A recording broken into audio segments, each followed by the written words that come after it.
Bismillahirrahmanirrahim. Assalamualaikum warahmatullahi wabarakatuh. Alhamdulillahilladzi faddala al-jumu'ata ala baqiyatil ayyami faja'alaha sayyidal ayyam. Wassalatu wassalamu ala rasulillahi alladzi ahya al-jumu'ata laylaha wa naharaha bisalihil a'mali. Nusalli wa nusallimu ala hadha an-nabiyil karim ar-rasulil mubin sayyidina Muhammadin al-amin wa ala alihi wa sahbihi ajma'in wa ba'd. Saudara-saudariku, di antara sekian waktu yang dibentangkan oleh Allah Subhanahu wa taala lalu disandingkan kemuliaan yang begitu istimewa di dalamnya, yaitu Jumat. Jumat yang ditetapkan oleh Allah Subhanahu wa taala sebagai penghulu di antara sekian hari, Sayyidul Ayyam. Di hari itu diciptakan ayahanda kita Adam alaihissalam. Di hari itu ditempatkan beliau di surga untuk menerima pelatihan sebelum turun menjalani misi di bumi.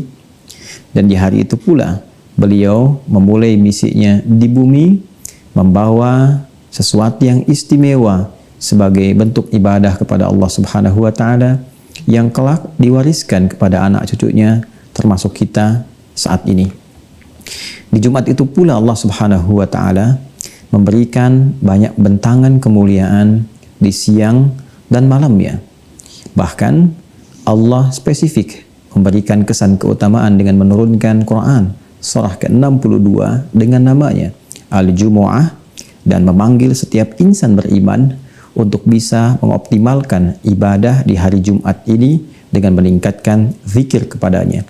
A'udzubillahi minasyaitonirrajim. Bismillahirrahmanirrahim.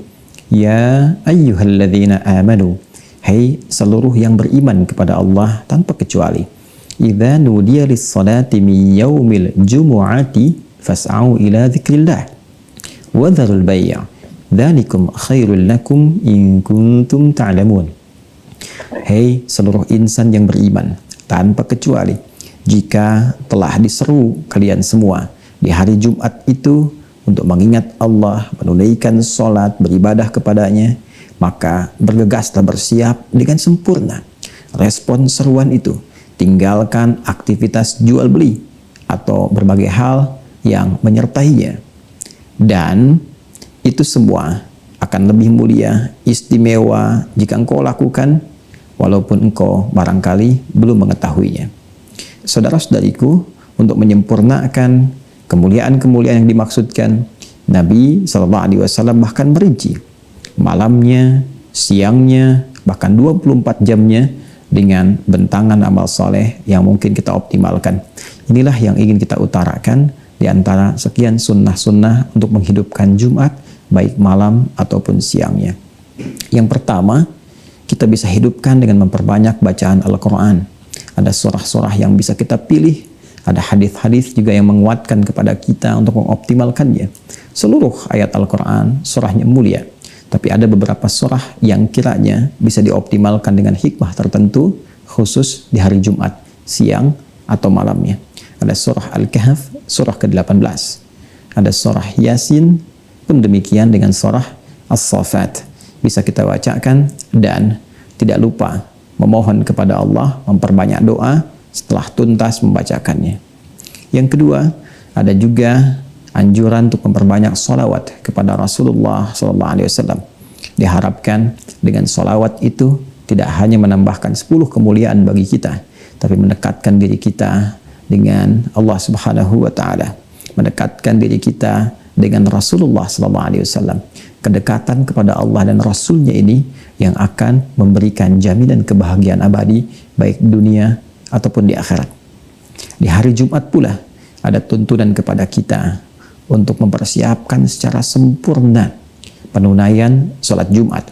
Bahkan spesifik Nabi membimbing kita agar sebelum berangkat bersuci terlebih dahulu, mandi, kenakan wewangian, melangkah yang baik, masuk ke masjid dengan sopan, jangan pisahkan tempat duduk orang, tunaikan sholat dengan tenang, dengarkan khutbah dengan fokus. Maka siapa yang bisa menunaikannya, Nabi tegaskan, Dia berpotensi terampuni dosa-dosa yang pernah dia kerjakan di antara 2 Jumat. Bahkan di hadis lain, Nabi tegas menyampaikan keutamaan ini disandingkan dengan pemberian manfaat antar salat, bahkan pemberian kafarat dari dosa antar Ramadan. As-salawatu ila salawat, al-jumu'atu ila al-jumu'ah, wa Ramadan ila Ramadan kafaratun lima bainahunna. Salat satu ke salat yang lain di salat fardu itu, Jumat ke Jumat, Ramadan ke Ramadan, berpotensi menggugurkan, menghapuskan dosa-dosa yang pernah dilakukan di antara jeda waktu-waktu itu. Saudara-saudariku, yang keempat, ada sesuatu juga yang sangat mulia. Di Jumat ada sekejap waktu yang sangat singkat dan dihadiahkan oleh Allah kepada kita agar digunakan untuk berdoa. Siapa yang mampu memanfaatkan waktu singkat itu untuk berdoa, bertepatan dengannya, sesuai adabnya, maka terjawablah doa yang ia mohonkan. Waktu ini banyak ragam pendapat dari ulama. Ada yang mengatakan di antara 2 khutbah. Ada yang mengatakan juga dan dikuatkan dalam beberapa riwayat waktunya ba'da asar menjelang maghrib. Maka biasakan berdoa, manfaatkan malamnya, subuhnya, siangnya, sorenya, menjelang ke maghribnya. Minta kepada Allah. Boleh jadi di antara sekian doa itu, itulah yang bersamaan dengan waktu yang dijanjikan. Allahumma kfina bihalalika an haramik, wa aghnina bi ta'atika an ma'siyatik, wa bi fadlika amman siwak.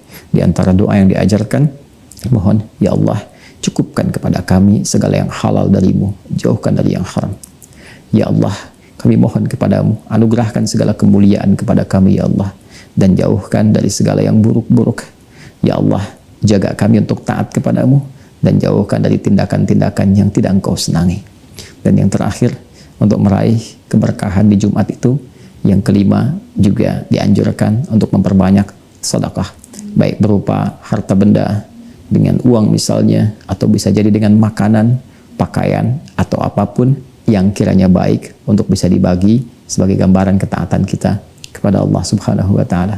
Selamat memperbanyak amal sunnah, semoga diterima dan diikhlaskan oleh Allah Subhanahu wa Ta'ala dan menjadi penghapus dari dosa-dosa yang pernah dilakukan. Allahumma taqabbal minna innaka antas sami'ul alim wa tub 'alaina innaka antat tawwabur rahim. Wassallallahu ala sayyidina Muhammad wa ala alihi wa sahbihi ajma'in, wa akhiru da'wana alhamdulillahi rabbil alamin. Assalamualaikum warahmatullahi wabarakatuh.